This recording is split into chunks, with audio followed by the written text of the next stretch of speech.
ইব্রাহিম নবী প্রশ্ন করেন, নমরুদ জবাব দিতে ব্যর্থ হয়ে গেল। জালেম যখন যুক্তি দিয়ে আগাইতে পারে না, তখন জুলুম করা শুরু করে। তখন কি করে? জুলুম, মেরে ফেলো, ওর বাড়ি আগুন জ্বালাও। এটা হলো জালেমের কাজ। যুক্তিতে আগাইতে পারে না, জুলুম করে এখন নিজে বড় হবে। নমরুদ এবার ডাক দিল, ও আজর, ইব্রাহিম রে আগুনের মধ্যে জ্বালায় দাও, ওরে বুঝায় দেখো আমাদের মূর্তি পূজার বিরুদ্ধে কথা বলে, এটা মানা যায় না। বুঝানোর পরে দেখে না ইব্রাহিমকে বুঝানো যায় না। ফাইনাল সিদ্ধান্ত, ইব্রাহিমকে আগুনের মধ্যে জ্বালায়া পুড়িয়া ফালাও। আল্লাহ কয় না, আমি আল্লাহ যাকে বাঁচায় রাখবো তাকে কেউ মারতে পারবে? সম্ভব না। আল্লাহ যাকে দুনিয়াতে পাঠাবেন, কোন জন্ম নিয়ন্ত্রণের আইন আর ঔষধ তাকে ফিরায় রাখতে পারবে না। আল্লাহর সিদ্ধান্ত। ইব্রাহিম নবীর জন্য এবার আগুন সাজানো হলো। বিশাল এরিয়া নিয়া আগুনের মধ্যে ফালাইবে, কিন্তু আগুনে তো বিশাল তাপমাত্রা, এত বড় এরিয়ায় কাছে যাওয়া যায় না।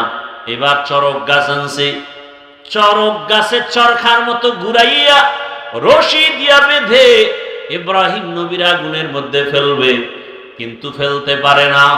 এবার নমরুদ বলে, আমার অবস্থা খারাপ, ইব্রাহিমের আগুনে ফেলা যায় না কেন?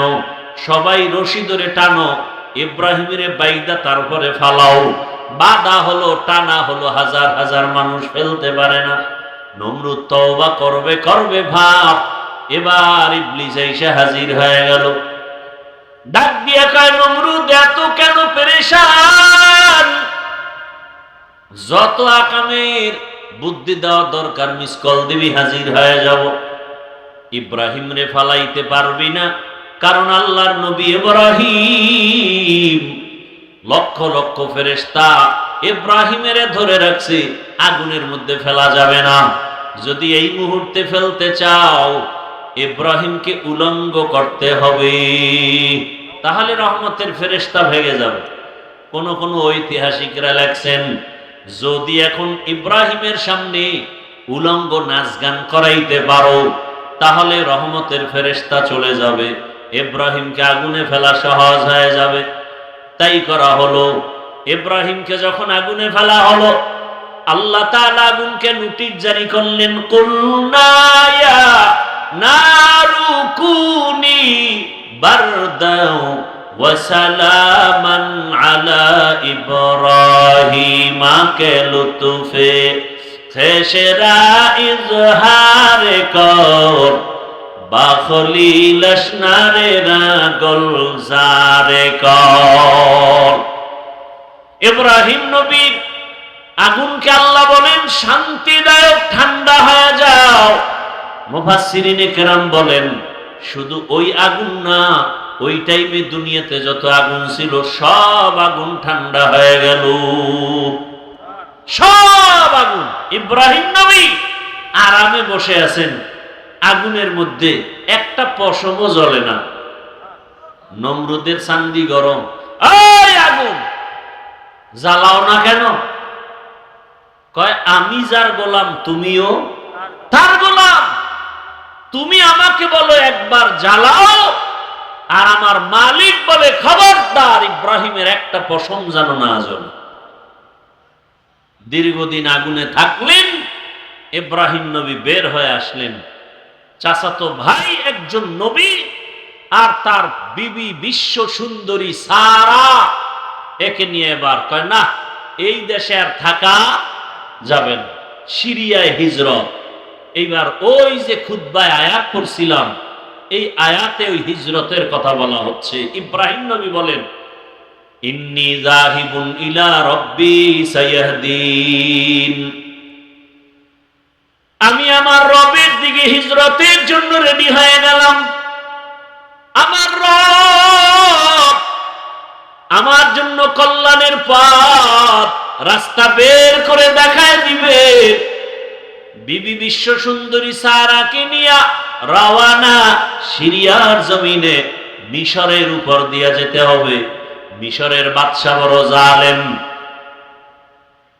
যখন শুনছে বিশ্ব সুন্দরী, গোয়েন্দা বিভাগের লোকেরা বলল বিশ্ব সুন্দরী সারা আসছে, ইব্রাহিমের স্ত্রী, বলে আটক করো।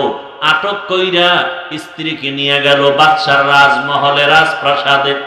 পৃথিবীতে মুসলমানকে ধ্বংস করার যতটা উপকরণ আছে, এর মধ্যে সব থেকে বড় উপকরণ হলো বেপর্দা। কি বেপর্দা? অর্ধুলঙ্গ উলঙ্গ নারীদের নাচ গান, অবাধে চলাফেরা, এতে মুমিনের ঈমান ধ্বংস হয়ে যায়। আল্লাহ হেদায়েত দান করুন। পর্দার ওয়াজই তো নাই। পর্দার ওয়াজ করবে কি? আমি যদি বেপর্দায় মহিলাগুলো নিয়ে একসাথে এক টেবিলে বসি, তাহলে পর্দার ওয়াজ কি আমার জবানে আসবে? কথা বলেন, আসবে? আমি মাওলানা, আমি মুফতি, আমি মুহাদ্দিস, আমি বড় হুজুর, আমি যদি মহিলাদেরকে বেপর্দায় এক টেবিলে বসাই, তাহলে আমার জবানে কোনোদিন পর্দার বয়ান আসবে? আর আমার জবানে পর্দার বয়ান হলেও উম্মতের লাভ হবে না, কোনোদিন লাভ হবে না। এই নারীর বেপর্দা আমাদের ধ্বংসের কারণ। আল্লাহ হেদায়েত দান করুন। একটা পুত্র সন্তান জন্ম হবে, তোমার খোদাগিরি সব ধ্বংস করে ফেলবে, জুলুম অত্যাচারের ইতি টেনে ফেলবে। নমরুদ বলে, গণনা করো, ওই পুত্র সন্তান কি মায়ের গর্ভে না দুনিয়ায়? বলে দুনিয়ায়ও আসে নাই, মায়ের গর্ভেও আসে নাই। আসবে? বলে হ্যাঁ। নমরুদ তখন আইন জারি করলো, স্বামী আর স্ত্রী এক জায়গায় থাকা যাবে না। পুত্র সন্তান যদি জন্ম নেয়, সাথে সাথে তারে জবাই করে দাও, মেরে ফেলো, হত্যা করো। এটাকে বলে বার্থ কন্ট্রোল, জন্ম নিয়ন্ত্রণ। পৃথিবীর ইতিহাসে প্রথম জন্ম নিয়ন্ত্রণ আইন করে বেঈমান নমরুদ। আর এই জন্ম নিয়ন্ত্রণ আইনের ডাইরেক্টর বানায় ইব্রাহিম নবীর বাবা আজরকে। জন্ম নিয়ন্ত্রণ হারাম। বলেন, জন্ম নিয়ন্ত্রণ। এই একটা তিল বুঝেন না, তিলের মতো ছিদ্র আছে জায়েজ, এইটাও আমাকে বয়ান করা নিষেধ। কারণ বাঙালি জাতি তো তিল পাইলে তাল বানায় ফেলে। এই জন্য ওই তিলের যে একটা সুরত আছে জায়েজ, ওটাও বয়ান করা নিষেধ। আমবায়ান জন্ম নিয়ন্ত্রণ হারাম। জন্ম নিয়ন্ত্রণ করে কেন? দুই সমস্যার সমাধান পায় না এজন্য। এক সমস্যা, সন্তান বেশি হলে থাকবে কই, জায়গা কম। কি? দুই নাম্বার সমস্যা, সন্তান যদি মানুষ বেড়ে যায়, খাবে কি, খানাও কম। এই দুই সমস্যা, থাকবে কই, খাবে কি। আল্লাহ বলেন, দোনোটার চাবি তো আমার হাতে। কার হাতে? লিল্লাহি মুলকুস সামাওয়াতি ওয়াল আরদি, লিল্লাহি মুলকুস সামাওয়াতি ওয়াল আরদ, ইয়াহাবু লিমান ইয়াশাউ ইনাসাও ওয়া ইয়াহাবু লিমান ইয়াশাউ যুকুর আও ইউযাওবিজুহুম যুকরানা ওয়া ইনাসা ওয়া ইয়াজআলু মান ইয়াশাউ আকিমা ইন্নাহু আলীমুন কাদির। বাখা কুরআন কালামুল্লাহ বসনো কদিমাস্তি কদিমাস্তি নইনো। আলোচনা যেদিকে ঢুকতেছে আর একটু সময় লাগবে, দিবেন সময়। আল্লাহ কবুল করো। কারণ এখন তো আর সময় কি দেবেন, আমার থেকে আপনারা মহাপণ্ডিত, ভালো জানেন। না জানলে হুজুরকে ভুল ধরেন কেমনে?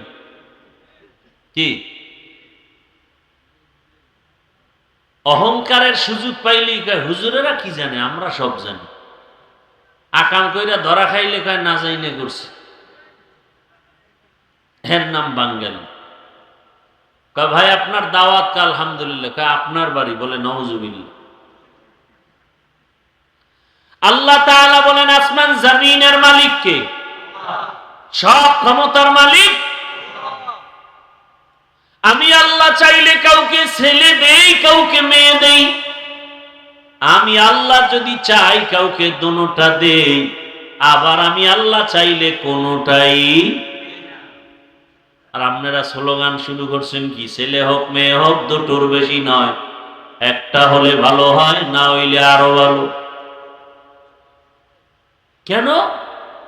সন্তান বেড়ে গেলে থাকবে কই, খাবে কি? আল্লাহ কয় তাকায় দেখ, জমিন তো ছিল না, ছিল এক সময় পানি আর পানি। আমি আল্লাহ পদ্মা নদী চর ফালাইয়া জায়গার ব্যবস্থা করব, যমুনা নদীর মাঝে চর ফেলে জায়গার ব্যবস্থা করব। ওরে বাংলাদেশের মানুষ, তুমি দেখো তোমার দেশে জায়গা কম, 16টা বাংলাদেশ প্যাকেট করে রাখার মতো জায়গা সৌদি আরবে আছে। কয়টা দেশ? এরকম 16 দেশ প্যাকেট করে রাখতে পারে বাংলাদেশের মতো। সৌদি আরবে জনসংখ্যা হিসাব করো। আজকে সারা বিশ্বে আমাদের দেশের লোক আছে না? মধ্যপ্রাচ্যে বাঙালি অভাব নেই, কাজ করতেছে, আল্লাহ চালাইতেছে। আল্লাহ এভাবে বন্টন করে দিছেন, এভাবেই চলবে। আল্লাহর ক্ষমতা তুমি নিজের মধ্যে নিয়ে ফাও চালাকি কেন করো?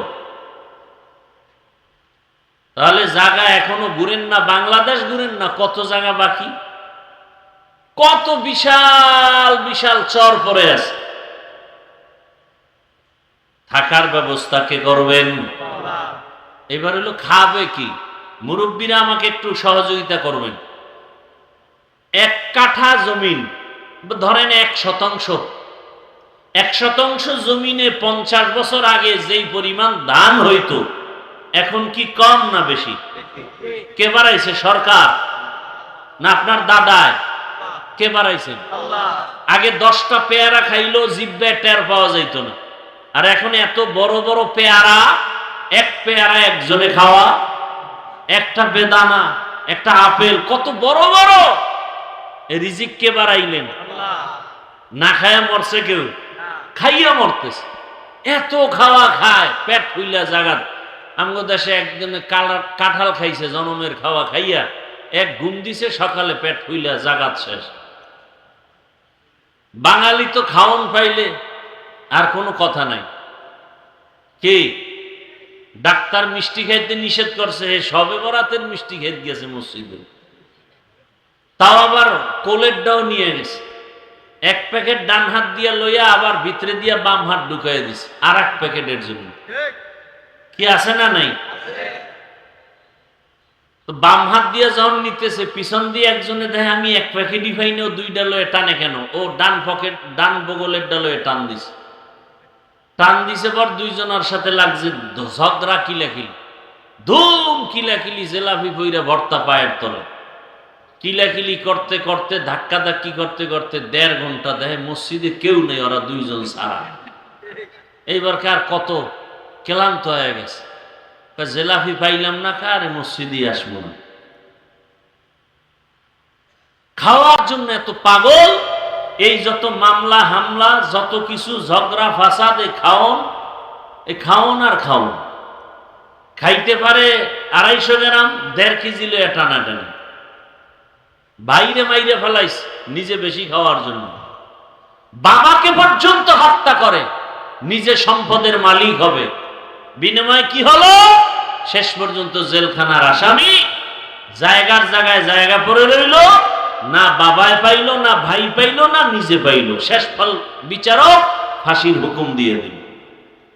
এই তো একটা মাইয়া পাওয়ার জন্য যুবক পেছনে লাগছে, তো এর পেছনে আর এক যুবক একে মেরে ফেলছে। মেরে ফেলার পরে এবার মাইয়াও জেলখানায়, ছেলেও কি জেলখানায়। পরিণাম ফলে হইছে ফাঁসি। কি হইল? এখন কি দুনিয়া ওই আছে নাকি যে তুমি আকাম কইরা পার বাবা? সেই দুনিয়া আর নাই। এখন মানুষ, মুরব্বীরা বলতো দেওয়ালের কান আছে, এটা এখন বাস্তব হয়ে গেছে। রাতের অন্ধকারে কি করো, 30 বছর আগে অন্যায় করছে, এটা ধরে ফেলাইছে এখন গোয়েন্দা বিভাগের লোকেরা, একটা কুলু দিয়া ধরে ফেলছে। কি কুলু? সিগারেট খাইয়া সিগারেটের পাশা ফালাইয়া গেছে ওই জায়গায়, ওইটা ধইরা আসামি ধরে ফেলাইছে। একটু থুথু নিক্ষেপ করেছে, এখান থেকে টিস্যু, ঘাম মুইছা টিস্যু ফালাইয়া দিছে, পুলিশ এসে ওখান থেকে ধইরা ওই টিস্যুর থেকে বের করছে আসামিকে। কি আছে না নাই?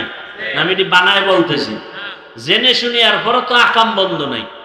আর এই সোনার বাংলা কোনোদিন সোনার বাংলা হবে না যতদিন পর্যন্ত চোরগুলোর হাত কাটানো হবে।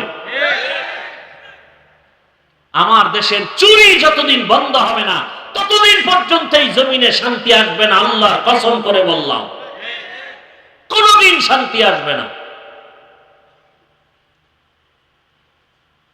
বাংলাদেশে কি পরিমাণ টাকা মানুষের কাছে, অথচ গরিবরা পোশাক পায় না শীতের মধ্যে, কোরবানির গোশত খাইতে পারে না, আর মাইক লাগায় স্লোগান দেয় কেউ খাবে কেউ খাবে না। তা হবে না, চাপাবাজির অভাব নেই। মানুষ পশুর চরিত্রের থেকে খারাপ হয়ে গেছে।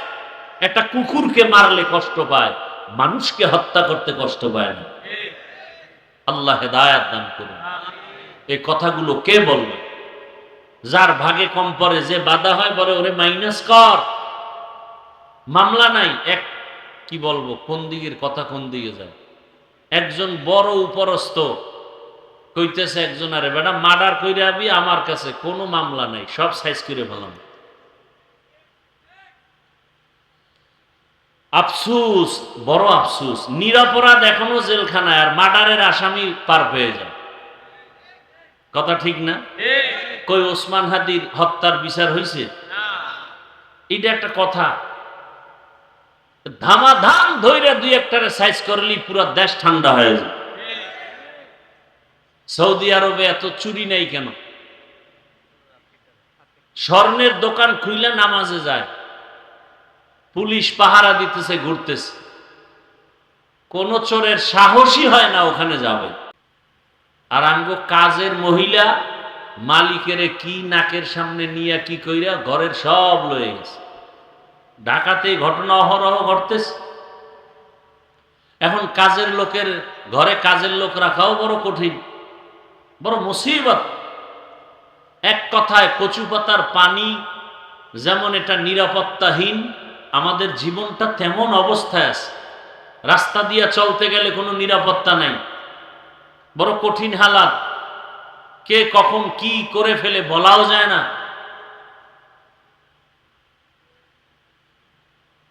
তো কোন কথার থেকে কত দূর আসলাম মনে নাই?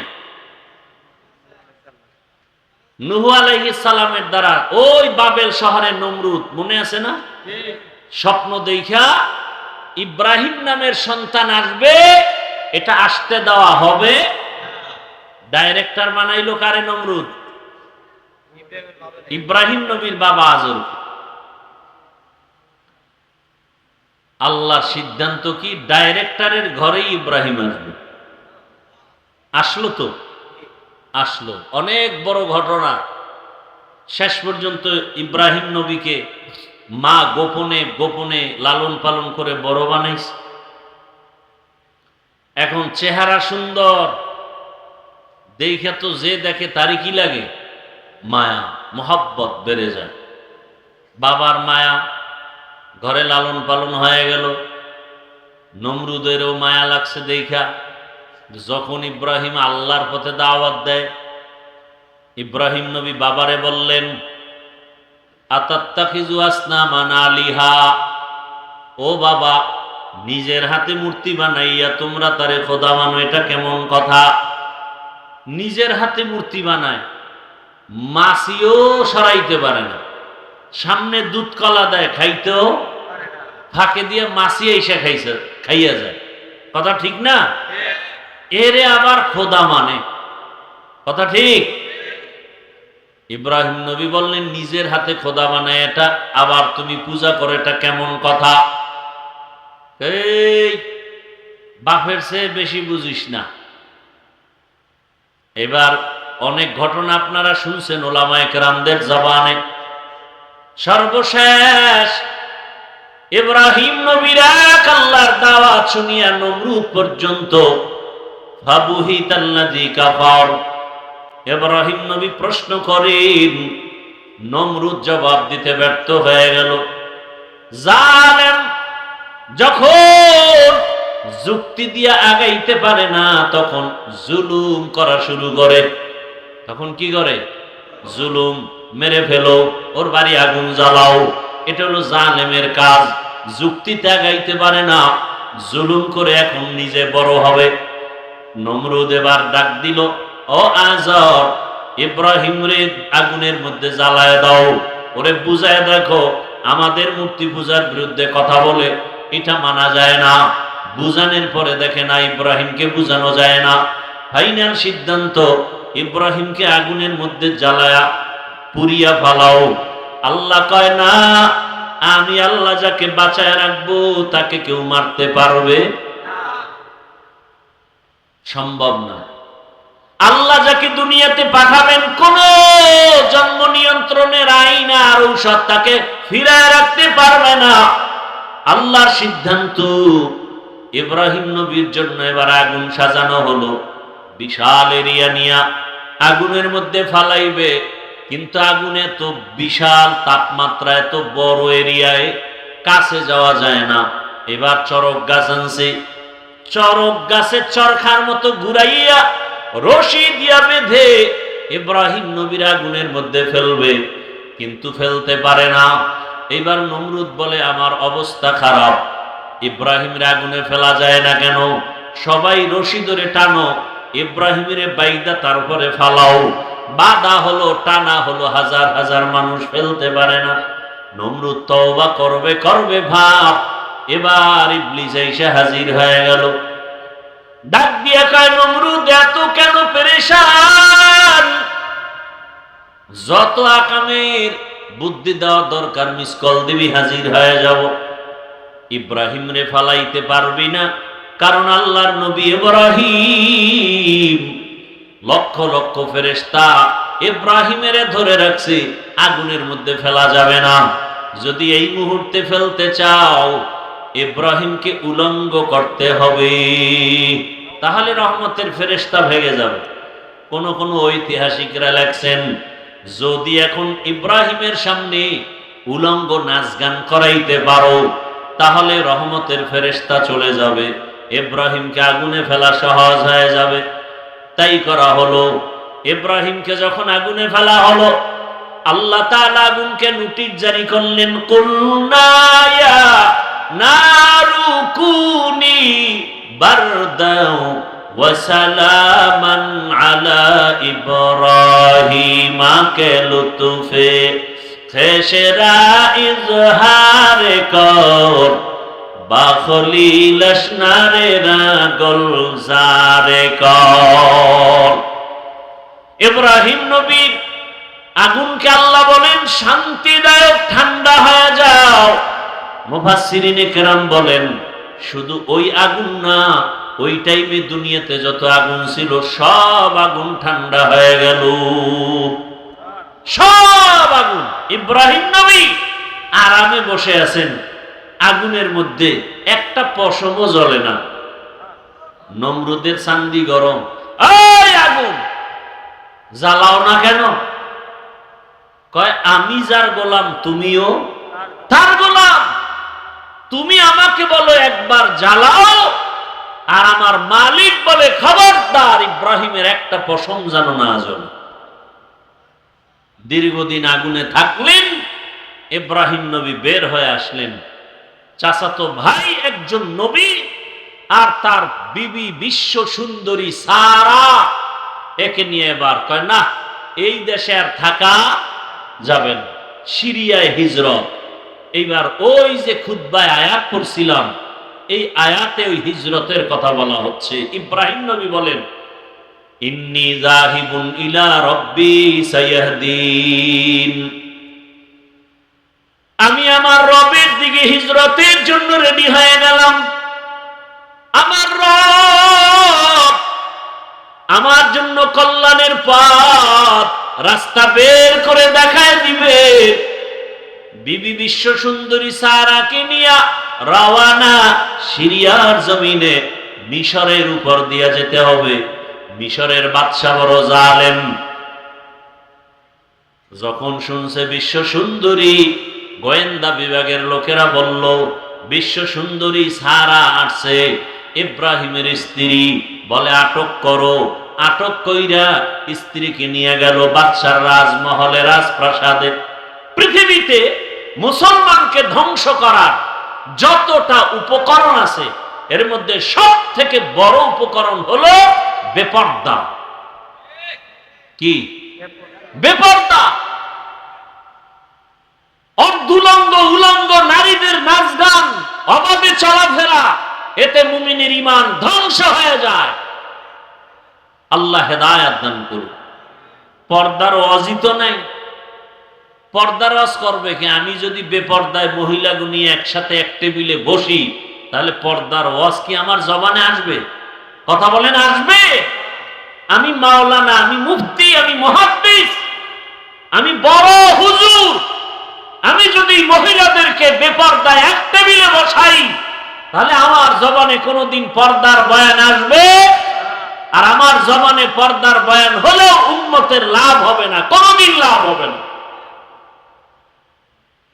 এই নারীর বেপর্দা আমাদের ধ্বংসের কারণ।